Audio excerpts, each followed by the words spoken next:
Welcome, Seeker. There were giants in the earth in those days, when the sons of God came in unto the daughters of men. Genesis 6, verse 4. A single verse, cryptic, almost mythic, casually mentioned, then buried beneath centuries of theological silence. But what if I told you there's an ancient book that reveals exactly what this verse is hiding? A book so strange, so dangerous, it was buried, and nearly erased from the sacred canon. This is the story of the Book of Enoch, a forgotten scripture that dares to tell humanity's oldest and darkest secrets. Whispers of angelic rebellions, forbidden knowledge, celestial wars that shattered the heavens. This isn't just mythology. This is a record once cherished by early mystics, revered by the ancients and referenced by saints and sages. Yet today, it's missing from every modern Bible. Why? Why would a book, once considered sacred, be cast into shadow? Was it truly heretical, or did it simply reveal too much? In this video, we're diving deep into the hidden world of the Book of Enoch. We'll uncover the real reasons it was banished from the biblical canon. Reasons that stretch far beyond church politics and into the mysteries of the cosmos. You'll learn about the Watchers, fallen angels who defied heaven and gifted forbidden knowledge to humankind. The Nephilim, ancient giants born of divine and mortal blood. And Enoch himself, a man so righteous he walked with God and never died. But this isn't just a tale of ancient beings and lost books. There are truths hidden in the lines of Enoch that point to a forgotten chapter of human evolution, one that challenges everything we've been taught about our origins, our destiny, and our place in the universe. So light a candle, silence the noise of the outer world, and prepare to descend into a realm of forbidden wisdom, because once you open the Book of Enoch, you may never look at the Bible or reality the same way again.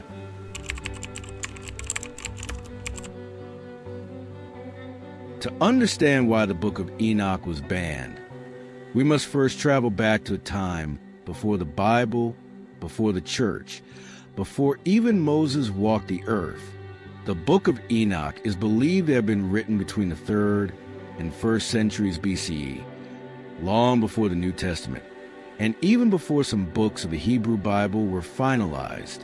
Yet Enoch himself is a figure from Genesis, one of the Bible's earliest characters.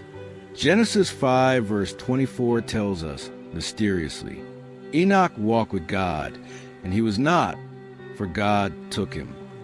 He never died, he ascended, and the book attributed to him, it claims to be a first-hand account of what he saw when he was taken into the heavens. What he saw was terrifying. Enoch describes angels called the Watchers, sent to earth to guide humanity, but they broke divine law, descending from the stars to mate with human women. From this forbidden union came the Nephilim, beings of immense size, strength, and knowledge. But this was more than just a celestial scandal. These fallen angels brought forbidden wisdom, teaching humans metalworking, enchantments, astrology, and even how to manipulate life itself. The Book of Enoch suggests that the rapid rise of human civilization was not purely natural, but catalyzed by beings from another plane. This echoes the myths of Prometheus, giving fire to mankind, or the gods descending in Sumerian, Egyptian, and Vedic traditions. But where the Book of Enoch differs is in its cosmic moral order. The heavens reacted. The archangels, Michael, Raphael, Uriel, are sent to punish the Watchers and cleanse the earth. A great flood is prophesied, not as an accident or wrathful whim, but as a calculated reset to stop the spread of corrupted knowledge. And here's where things become even more mysterious. Enoch is taken on a guided tour of the heavens. He witnesses the machinery of the cosmos, the movements of stars, the cycles of the sun and moon, the prisons of fallen angels, and the secret places where souls await judgment. In many ways, the Book of Enoch isn't just religious, it's esoteric cosmology, a map of a universe layered with symbols, angelic hierarchies, and interdimensional laws. This is not the image of reality most modern religions promote. It suggests the universe is alive, conscious, and governed by laws that blend science and spirit, a theme found in Hermeticism, Gnosticism, and the mystery schools of old. So why was this book cast out? Because it doesn't just explain the spiritual world. It explains too much. It connects the stars to ancient beings, humanity to divine origins, and the fall of angels to the rise of civilization. And most dangerous of all, it presents a version of reality where you, the seeker, are not just a passive believer, but a potential initiate of cosmic truths.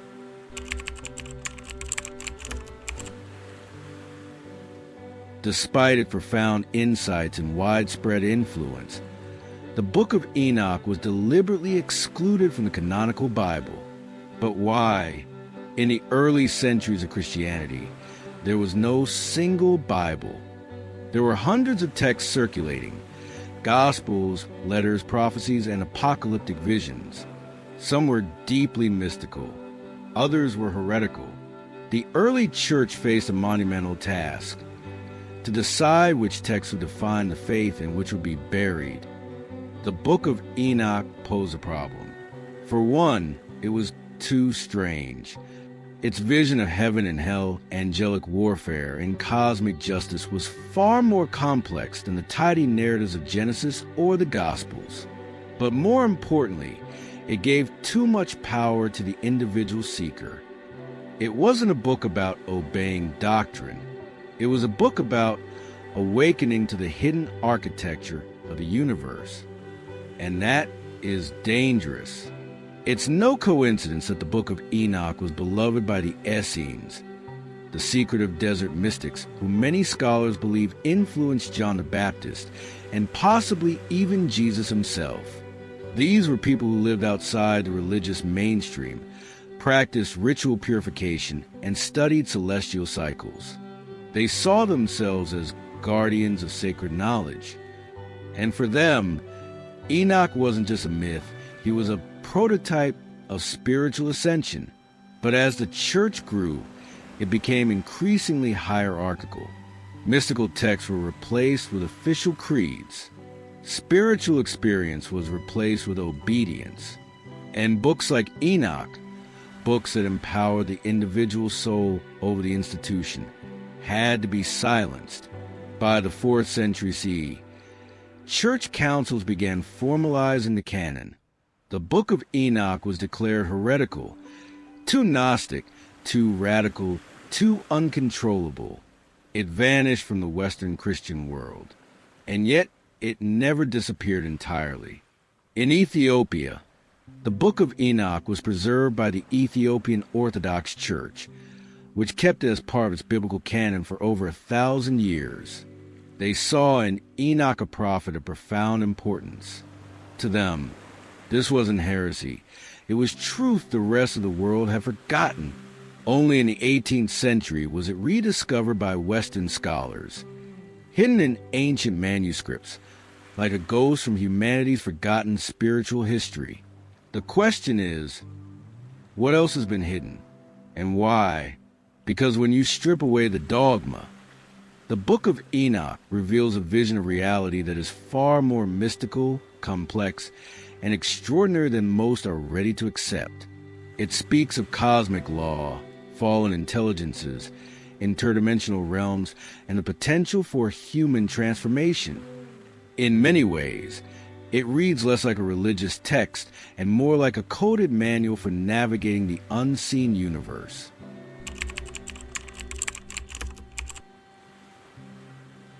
To understand the Book of Enoch, you must read it not just as history or prophecy, but as symbolic instruction.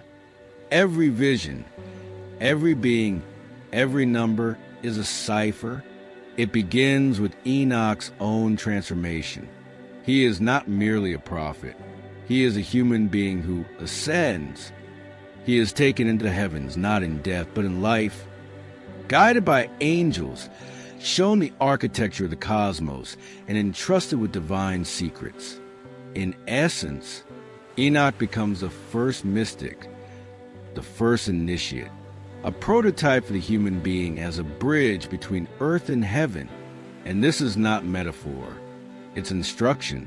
The core teaching of the Book of Enoch is this: the world we see is only a fraction of the reality that surrounds us. Hidden forces, both light and dark, shape human destiny, and the soul can awake and perceive them and rise beyond them. One of the most striking symbols in the book is the Watcher, a class of angels who descended to earth and broke divine law. These were not demons. They were not evil in the traditional sense. They were celestial beings who crossed a forbidden boundary. They fell not because of malice, but because of desire. They desired to merge with the human world, to take wives, to father children, to taste physical experience. From their union came the Nephilim, giants of legend, beings of immense power and corruption. But this isn't just a tale of ancient transgression. It's a warning. The Watchers symbolize higher intelligences interfering in human evolution, both positively and negatively. They may be seen as angels, aliens, or archetypes, depending on your worldview. But the point is this: humanity has always been caught between forces greater than itself, and yet we are not powerless. Enoch is shown a vision of the heavenly tablets, cosmic records that contain the blueprint of all creation. They describe the cycles of the stars, the laws of time, and the fate of nations. In other words, the universe is not chaos. It is law. And those who understand the law, who align with it, can rise above the fallen world. This is the deeper symbolism of Enoch's ascent. It's not about escaping the earth. It's about becoming conscious within it, to see through the illusion, to awaken from the sleep of matter, and to walk among angels, not as a servant, but as a peer. The Book of Enoch also describes multiple layers of heaven, not as clouds in the sky, but as vibrational realms. 7 heavens, each more refined than the last, each populated with intelligences, energies, and functions. This vision would later influence Kabbalah, Sufism, and even the mystical branches of Christianity. But perhaps the most radical idea in the Book of Enoch is that humanity is meant to evolve, not just technologically, but spiritually. We are not fallen creatures waiting to be saved. We are dormant gods waiting to awaken. And like Enoch, that path is not given to us by the church, the state, or tradition. It is earned through inner vision, through purification, through alignment with cosmic truth. This is why the Book of Enoch was feared. It speaks of the sovereign soul, of a universe ruled by divine intelligence, not human hierarchy, of truths that lie beyond doctrine and beyond control. It is, in a word, dangerous. And perhaps that is why it still calls to us, because somewhere deep within we recognize it, not just as a book, but as a mirror reflecting who we are and who we are destined to become. If this knowledge is stirring something in you, subscribe and leave a comment below. Don't keep it to yourself.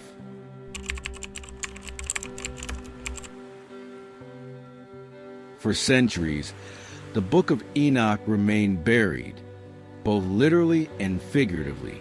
But now, in a time when science and spirituality are slowly converging, many are beginning to ask, could it be true? Not literally, but symbolically, archetypally, cosmologically. Let's begin with a startling fact. The Book of Enoch describes the structure of the cosmos in ways that seem eerily aligned with modern astrophysics. It speaks of the earth as suspended in space, governed by cycles and forces far beyond human control. It outlines the motions of the stars, the phases of the moon, and the precise paths of the sun. It even distinguishes between different kinds of heavenly beings, some bound in natural law, others acting in rebellion to it. These are not just poetic flourishes. They hint at a universe that is alive with intelligence and intention. Modern mystics and researchers have taken notice. Dr. John Lash, a comparative mythologist, has drawn parallels between the Watchers and what ancient Gnostics called the archons, intruding intelligences that distort human perception. He suggests that the fall of the Watchers may symbolize a very real manipulation of consciousness, one that has influenced human history for millennia. Others, like Graham Hancock, point to the global flood myths and the destruction of the Nephilim as encoded memories of an ancient cataclysm, possibly the end of a lost civilization. According to this view, the Book of Enoch preserves prehistoric truths disguised as myth, not fiction but fractal memory. Even Carl Jung saw value in these so-called apocryphal texts. To him, figures like Enoch represented the self, the fully integrated, spiritually awakened human being. The Watchers, by contrast, symbolize the shadow, the dark, unconscious forces that must be integrated rather than denied. And then there's the UFO connection. In modern times, some have interpreted the Watchers as extraterrestrial beings, messengers from the stars who descended to Earth and altered the course of human evolution. Could the Nephilim be the result of genetic experiments? Could the visions of Enoch reflect interdimensional contact? While mainstream scholars dismiss these ideas, they remain compelling to those on the frontier, those who sense that myth is not merely story, but memory in disguise. But the most important question isn't whether these beings were real in a physical sense.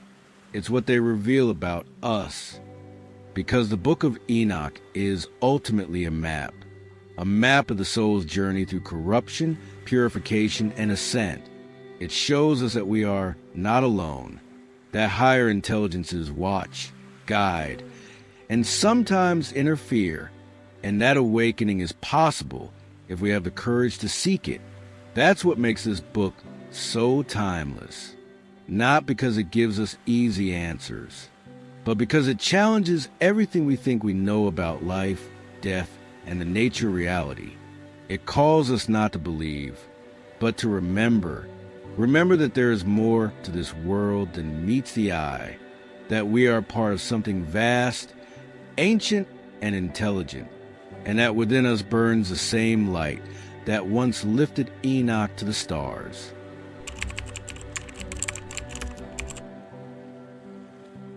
So why should we care about a book that was hidden for centuries, exiled from the Bible and dismissed by scholars? Because the Book of Enoch speaks to something eternal.